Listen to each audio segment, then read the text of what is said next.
As the official healthcare provider of Minnesota United, Allina Health is focused on keeping our loons in top condition. And with expertise in orthopedics, sports medicine, heart care, and more, Allina has the team to keep your family in the game too.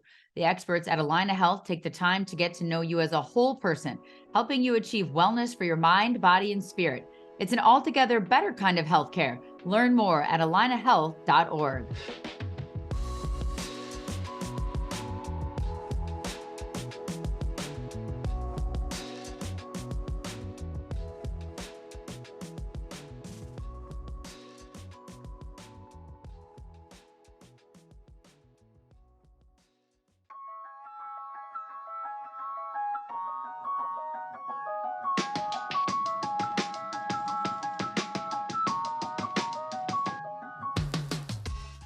Hello, everybody, and welcome back to another episode of Sound of the Loons. We are getting closer to the holiday season here as we're winding down. I think we're like halfway through December. We finally got some snow. The temperature's in the 20s.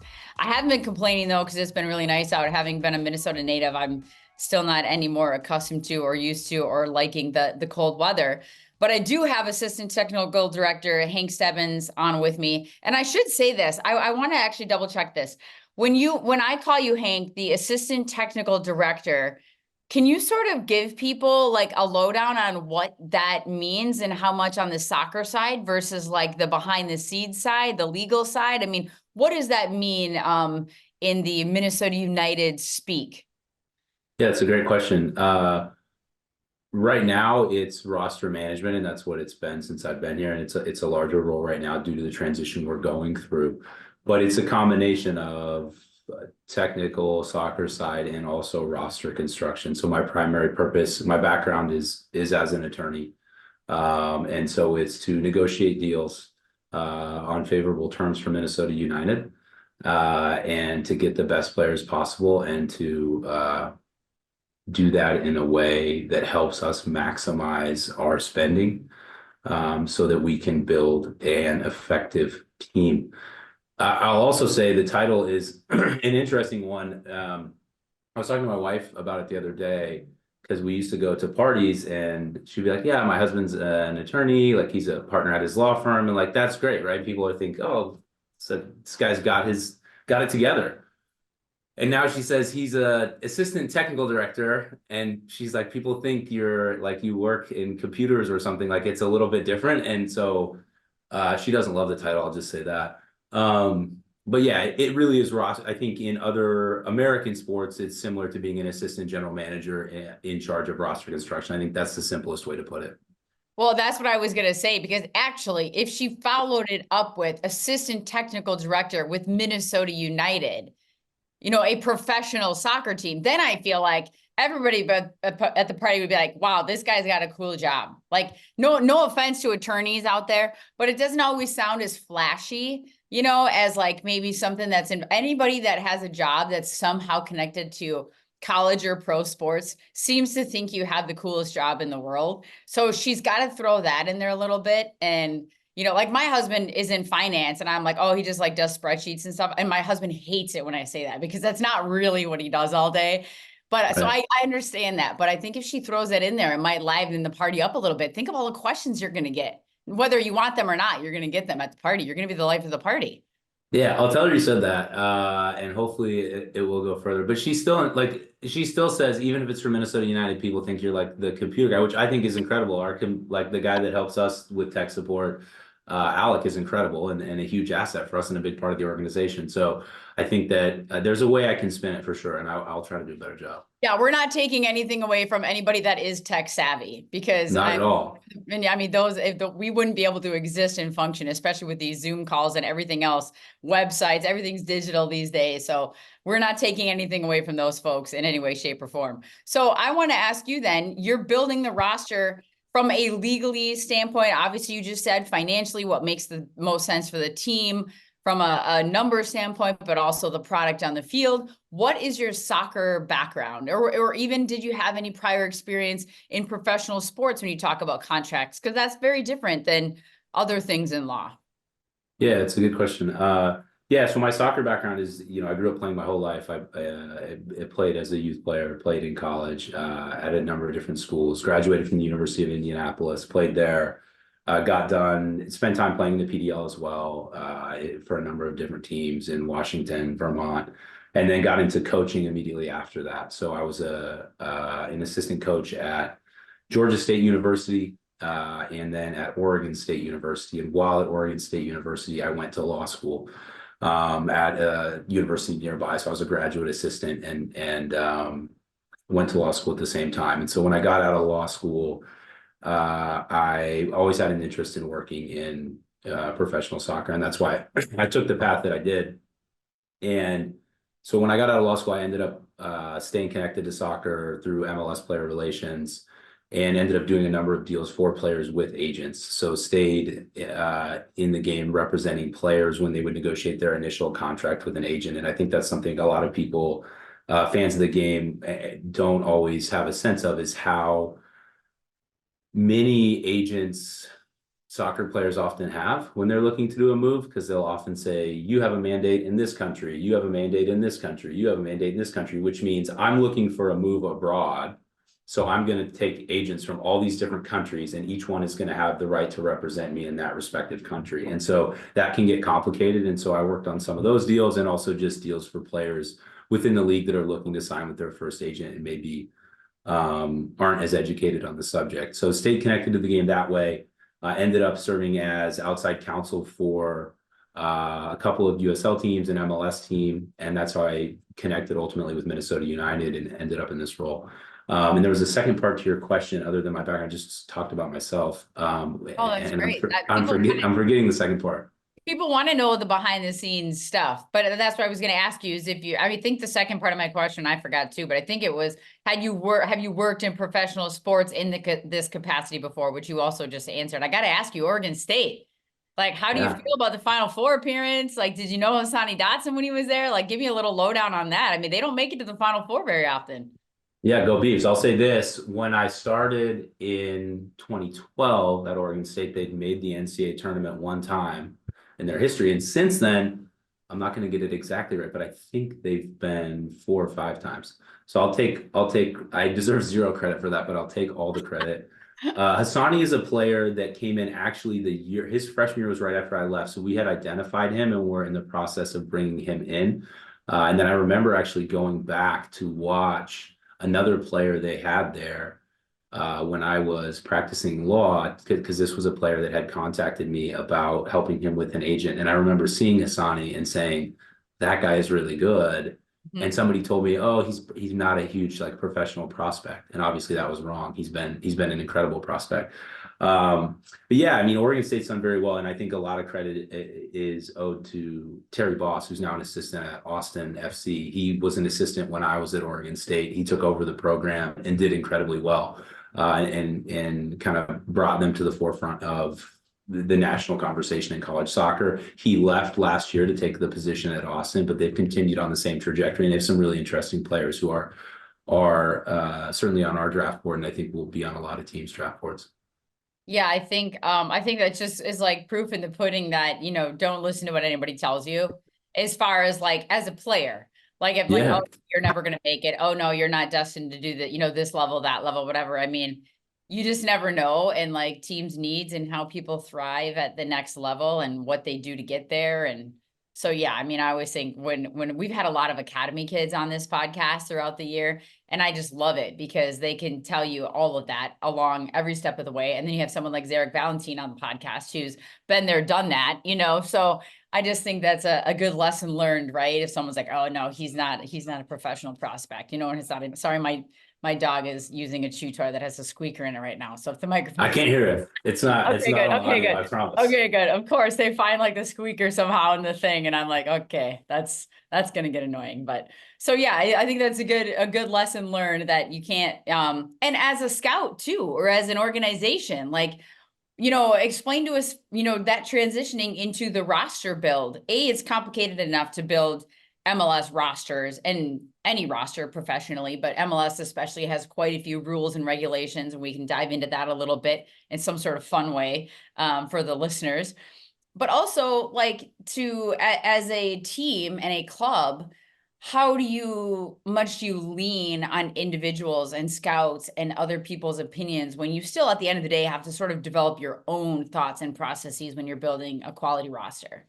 Yeah, it's a really good question. And I think everyone does it a little bit differently. And what I'll say is, um, you have to trust your scouts to a point, because they're out there watching games and they're doing that work. But for us, our model now is to aggregate input from a variety of scouts. So I'm never just going to have one scout watch a player and say, this is the guy, go get him. That has to be cross-referenced with multiple scouts, and it also has to be cross-referenced from an underlying statistical perspective in terms of the player's physical data and his on-ball data, for us to really make a decision. And I think with Hassani, it is such a good example of a player, though, who the counter is you have to trust yourself as the scout. If you're the person watching the game, you have to come to us and say, like, I truly believe that this kid is going to be successful in the future. And at that time, when I saw him, I did see that, right? But you have to develop that confidence, I think, as a scout over time to say, hey, I trust my instincts. I've done this before. I have the experience, and this player is certainly good enough. And also as a player, as you said, like, you have to have the confidence in yourself to say, I can do this. And the fact is, I tell people in our building this all the time, and I would tell fans this too, like, often in soccer, I think, especially in the United States, right, there's this idea that you have to have some higher knowledge to, like, say if a player's good.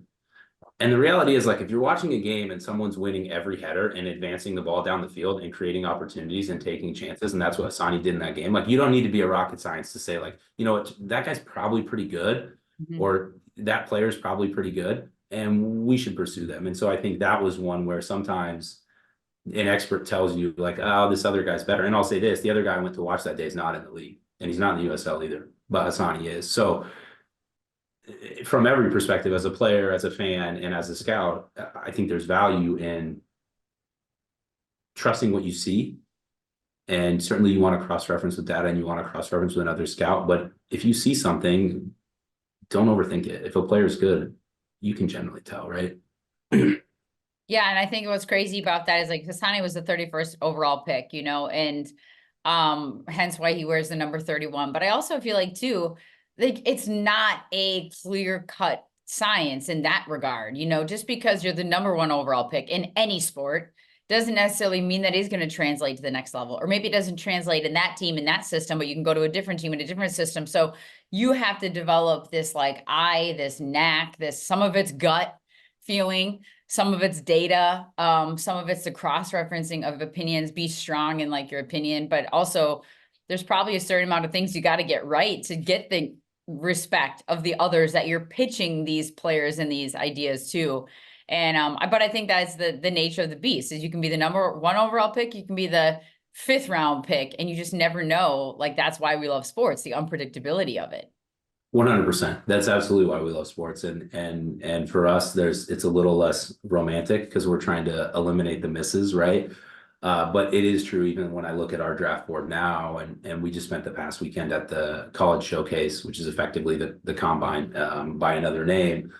There's a ton of guys who are in that, like, 30, 40 range that are super interesting, that you almost feel like, gosh, like, I know the consensus is this and the data says this, but, like, I really like that guy. And so it's a balance of, that romance and that player that you really love and that you're drawn to, and also saying, okay, well, we've done the critical work and we're going to trust the work that we've done and move forward. But yeah, no, I hear you 100%. I would say that's one of the harder parts of being in this role is you do get attached to players and narratives and stories, and trying to remove yourself from that and be, impartial and a little bit more scientific about the process. So when you look at Minnesota United's roster, and we can hit really on the decisions that were made, everybody sees that, and has to be publicized on decisions after the team has missed the playoffs, or, everybody's time was a little bit different whenever they finished their season. Those rosters needed to be announced, and then by a specific date. But sort of give us the Cliff Notes version on how an MLS roster breaks down, because I'm not sure, as this, let's say this tweet, this email, this press release comes out for every club, and people might be looking at it going, well, what the heck? Why did we, why is this guy guaranteed? Why is this guy having negotiations, even though we didn't we declined his option, whatever? How does a roster break down just logistically by the rules? Yeah, I'm writing notes as you're talking because I'm trying to think of the most efficient way to break it down. So I think there's And a how whole the other podcast on that. yeah, it's kind of like I enjoy it. It's fun. I think a lot of fans enjoy it. Some don't. I think one of the fun things about a lot of our American sports is we have the salary cap system because we have uh, collective bargaining agreements and we have the National Labor Relations Act, right? So we have this unique setup legally that forces us into this structure, but really it does make it a little bit. It's fun. It's a bit of a puzzle. And I was talking to an English executive at an English team the other day, and he was saying to me how he's a big American football fan. He's a big Arizona Cardinals fan. And he's like really into the salary cap there. And we were working on a deal potentially. And he was like fascinated by how I was like, yeah, this is going to be really difficult because we have to do this, this, and this. And he was like, no, it's awesome. It's so fascinating. So, there are some that are bored by it and don't like it. But I think really when you dig in, it can kind of I think it creates additional storylines, right? And that's what's fun about sports too, right? So anyway, to get to your question, right, when we look at our roster from a roster slot standpoint, we have spots 1 through 20. That's our senior roster. All those roster spots count against the salary cap or the salary budget, as we call it in MLS, but it's essentially a salary cap. And so your salary cap has been 5.8 million. It's going to go up. And then on top of that, we have GAM and TAM, which everyone likes to kind of complain about the verbiage there, but we have approximately, give or take, 4 million in GAM or TAM. So when I look at that senior roster slots 1 through 20, what I have is approximately 6 million plus another 4 million in GAM and TAM to apply to those players' salary. So that's really the cap I'm working with for those 20 slots. Now it fluctuates. You can only apply the GAM on certain players, but really we have that big bucket of money for those 20 roster slots. Then we have slots 21 through 24. Those are players who are on the senior minimum salary. I can buy those players down using GAM as well, but ultimately those are guys who are going to be either young developing players or veterans, the locker room guys that we have on that. Then I have roster slots 25 through 28, where I can put homegrowns. I can also put guys on the reserve minimum. So that's often going to be your draft pick or your homegrown player. Then I've got slots 29, 30, and actually a spot many people don't know about. There's a roster slot 31 where you can stick a homegrown that won't play. For example, that's where Devin Padelford was before we put him on the roster. So from a construction standpoint, those are the slots that I have. So oftentimes we'll make a decision to say, hey, this guy, we're not going to bring him back because he's on the senior roster and he's going to hit the cap. And so a fan may say, well, why didn't you bring back, for example, Mender Garcia? Yeah. Mender Garcia is a player we really like as a person, an incredible guy, was a great guy to have around the building. I don't think you'd get anyone in our building that would say a negative word about him, but he's a player who was on a larger salary. And so we had to make a decision about his value to the club relative to his salary and how it hit our cap. And then meanwhile, we may renew a player that's on the reserve roster who didn't have as much of an impact as Mender. And the reality is that's because all those players, and maybe I should have said this sooner, in those roster slots, 21 through 30, don't hit our cap. So all of that money is discretionary spending. In other words, our ownership group chooses to spend that money on those players. It does, and it's in addition to the salary cap. So I'm not trying to maximize the spend there as much. It's already accounted for. So I'm much more likely to pick up the option of a player who's on the reserve minimum or the senior minimum on the supplemental roster than I am someone who's on a big number on the senior roster. How does a homegrown hit the salary cap, or what is the benefit of having a homegrown? The benefit of having a homegrown is we get more Minnesotans on the roster. The other benefit from a financial perspective is because they hit on that supplemental roster, they're not hitting our salary cap. And so we can pay them. So most guys on that supplemental roster on the reserve minimum or on the senior minimum. A homegrown can be above that number and it still won't hit the salary cap. So in other words, with Devin Padelford is the example that we have now that I think most fans are familiar with and hopefully become more familiar with in the next year, is a player that we can pay more than the minimum. And because he's a homegrown, he came through our academy. And to be a homegrown, you have to have been in our academy for 12 months or be from our territory and on our homegrown list. But that player can earn more without affecting our salary cap. So there's a huge benefit to having homegrowns. And what I tell people here internally is really the benefit in investing in our academy and developing homegrowns is it's really an incremental gain in terms of our ability to manage our salary cap. Because if I go out and pay a transfer fee for a player that's on our supplemental roster, I'm paying the transfer fee and I'm paying the player. If I have that homegrown and that transfer fee is going to hit the cap when I first pay it, because it's going to take the player over the supplemental roster, right? So then I have to buy the transfer fee down to stash the player on the supplemental roster. So I am using GAM to get the cost down for the transfer fee. So the real benefit to homegrown players is not only more Minnesotans on the roster, right? But it's also that by not paying a transfer fee for a player that we've developed, we've made a huge gain in our ability to spend the senior roster money in other places. So when we sign young homegrown players, even if they're not playing, there's value for us in having guys that could potentially play in a role in the future and that provide depth for us, but that also allow us to spend more money on big name players, senior roster players.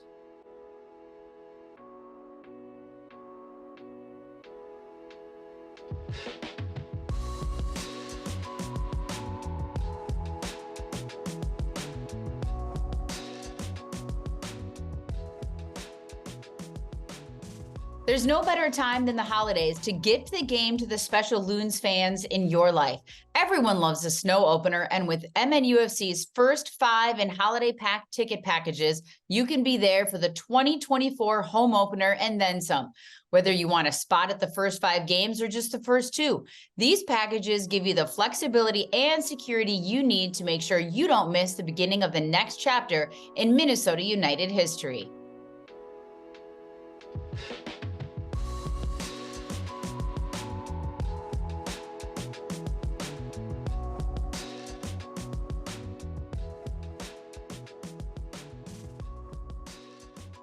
When you look at the roster for Minnesota United, I'm just going to run down the press release so people have an idea of what we're talking about. Exercise the contract options for Kervin Arriaga, Michael Boxall, Tani Oluwaseyi, Josef Rosales, and Zarek Valentin. Players with guaranteed contracts for 2024.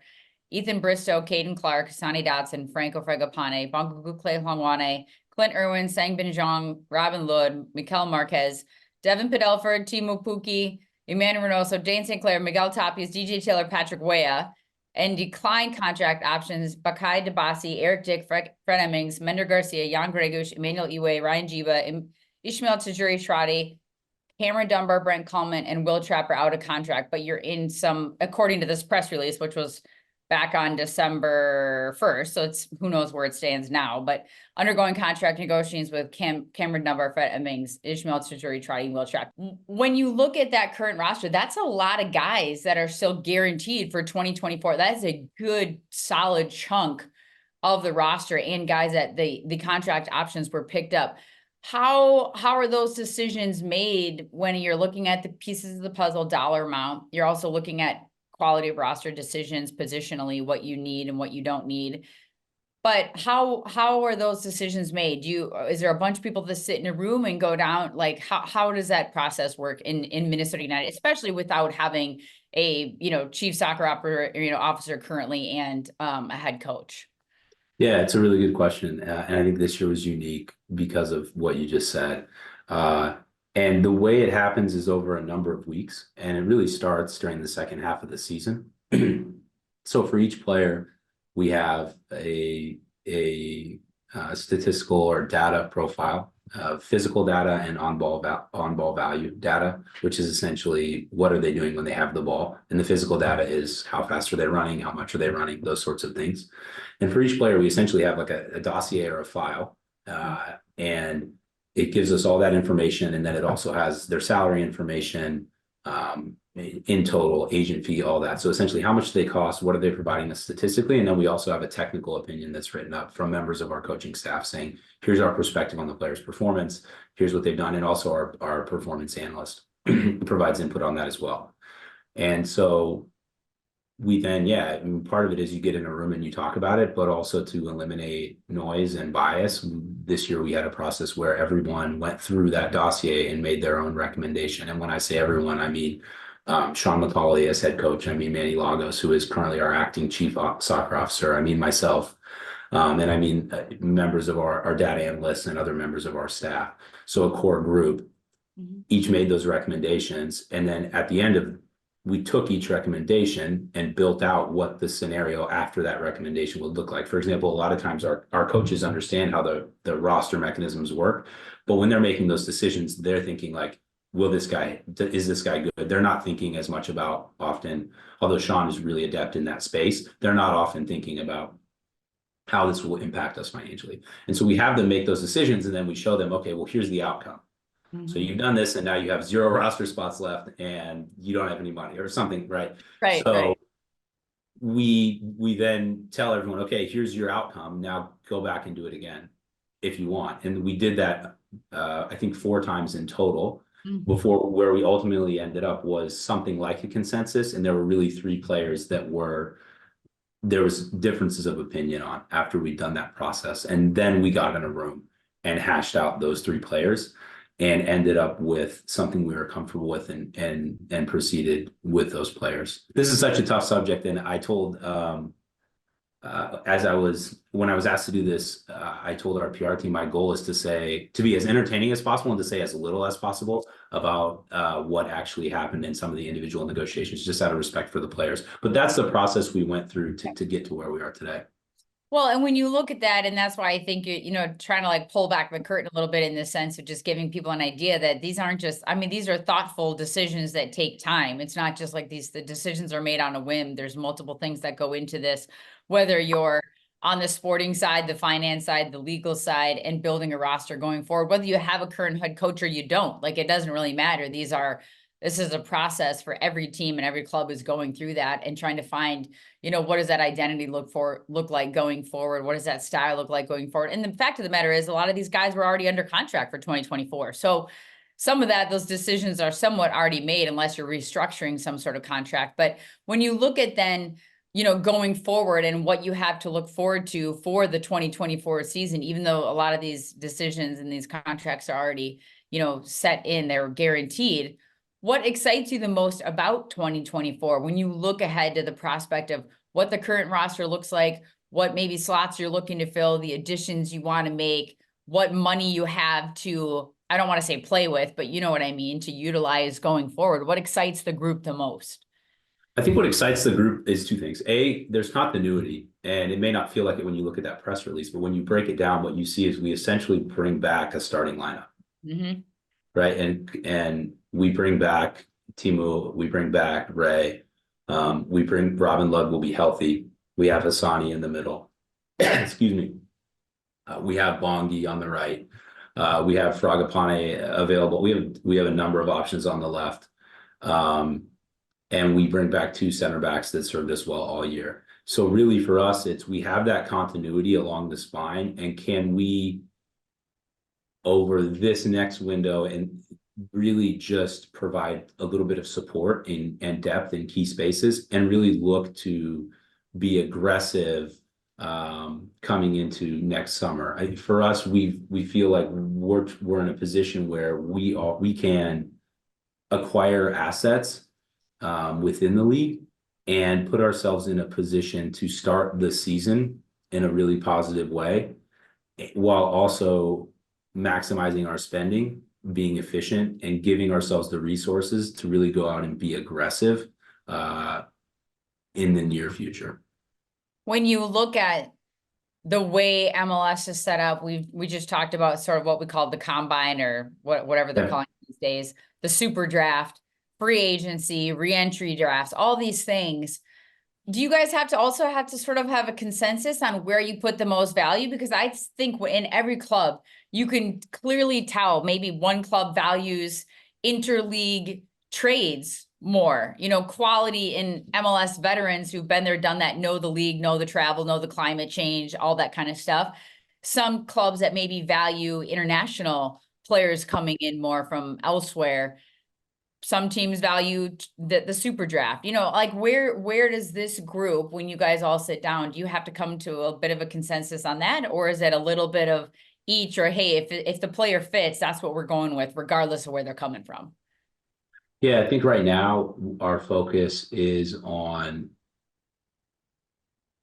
getting better using the mechanisms we have within the league.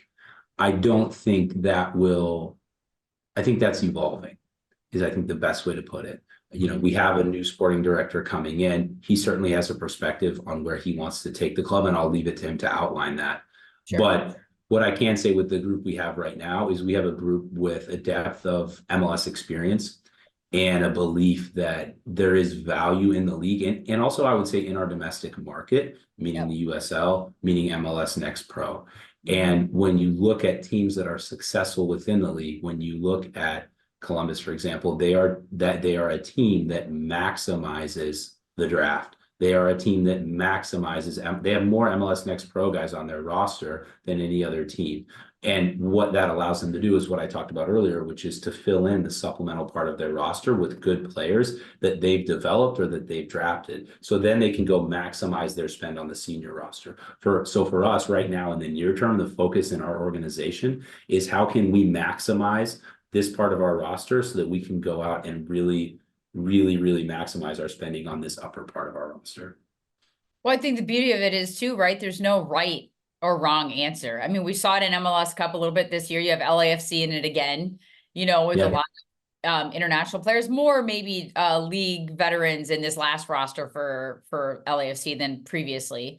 And then you had Philadelphia Union last year, who was built differently and through their academy. And now you had Columbus Crew this year playing against LAFC. So I think that just proves to everybody, and that's part of the beauty of the roster rules and why it's sort of built in parity, is because it creates this mechanism that there is no right or wrong way to build your roster and be successful. And you have to figure out with your ownership group and your staff what works. Yeah, I agree. I think there's a way to use, MLS is unique, but there's a way to use the mechanisms to really find value within the league. And one thing all those teams have in common, whether they have international players or whether they have domestic players, is that they maximize the MLS mechanisms to get good players. They draft well. They make smart trades. They do the little things really well. And that's not always the most compelling and sexy narrative, but that's what our focus is on right now. We need to do the little things really well every single day. And if we do that, that allows us to make those big swings just by doing the little things well every single day. You've been around soccer a long time. You just sort of outlined your history as a player and then, you know, through the ranks and then as an assistant coach, graduate assistant, and now your current role. In your opinion, like how much does it even play into just getting the chemistry right? You know, I mean, we can talk till we're blue in the face about quality of players, money spent. You can't just go out and get a $10 million guy. It's got to be the right fit for the right style, for the right system. And like, how much in your mind does that make a difference after all the locker rooms, rosters, and things that you've been in around and witnessed? I think chemistry is critical. And I think one thing I can say about our team right now, excuse me, as I told you earlier, I'm working through something here. I think chemistry is critical. And when you look at the guys on our roster, when you look at a Michael Boxall, when you look at a Zarek Valentin, these are guys who are core components of our locker room. And you see it in how they act every day. And so I think that puts us in a position so that when we bring players in, they understand this is the standard, not only in the work. I mean, you know, I see out my window is the practice field and it's got snow on it now.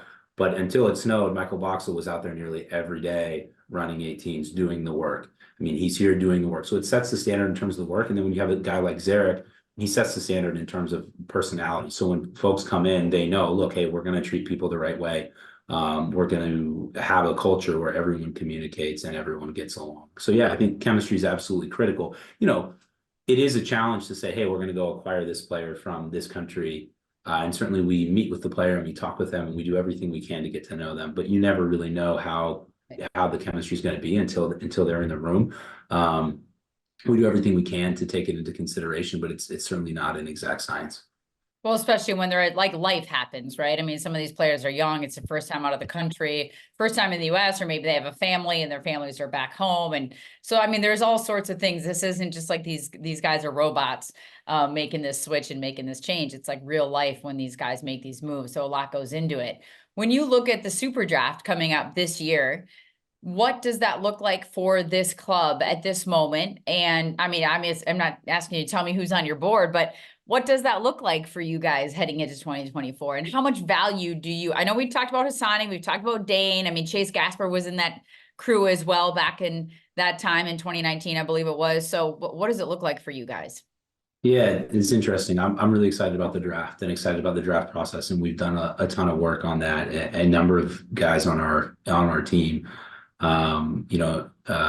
Lucas Wiley is our scouting and data analytics coordinator who's done a ton of work. Alex DeRosa has done a ton of work in that space. Andrew Greger, our director of scouting. I feel really confident in our college scouting process. I should also say Jeremy Hall, who's the second team coach. Our academy coaches who have college experience, Justin Ferguson and Alex Morwecki, have done a ton of work. So I feel pretty confident in saying we probably have more college scouting reports or damn near as many as any team in the league. So I'm really confident in our process this year. I should probably undersell. I'm getting ahead of myself. I'm creating an expectation here that I shouldn't do. But I'm really confident in our process. I'm excited about it. And the reason we've spent so much time on it is really simply when you look at return on investment and you look at our roster, like what players do we have that are worth the most, not just to us individually, but potentially to other teams on the market, and how much we've invested relative to our investment in them. It's you look at guys like Dane and Hassani. The investment was a draft pick, and the outcome was, two incredible players who've really served us well. So if we can go find more players like that through the draft, we want to do so. And so we've put that effort in. So we have the 9th pick, and we have a 3rd round pick this year, and we will certainly be active and looking at other opportunities in that space in the coming week to see if we can acquire more talent. So yeah, really, really excited about the draft, and there's talent there for sure. I'm a big believer in domestic players and their value in MLS. And there's also a lot of really good international players in college soccer. For those that I know you do, I know you follow college soccer closely. And for others who do, they know that due to the rise of the homegrown player in MLS, one thing that's happened in college soccer is college soccer coaches have realized, okay, I'm not always going to get the best American player. When you look at, for example, some of the guys who, like when you look at a guy like Kadro Manchin, who's one of our homework, like he's not going to college, right? He's a player with us.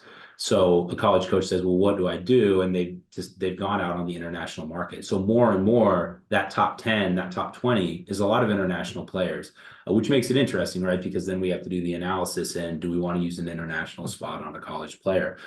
So we'll see. It's going to be a fun draft. The other thing, really, I guess the lead in the draft this year too that's so fascinating is this is the first year where we can draft a senior, junior, or sophomore, regardless of whether they're Generation Adidas. So in the past, you had to have what was called when they still exist, the Generation Adidas deal, which is a deal. Essentially, it means the player has already signed with MLS, and you can draft that sophomore, and he will come out.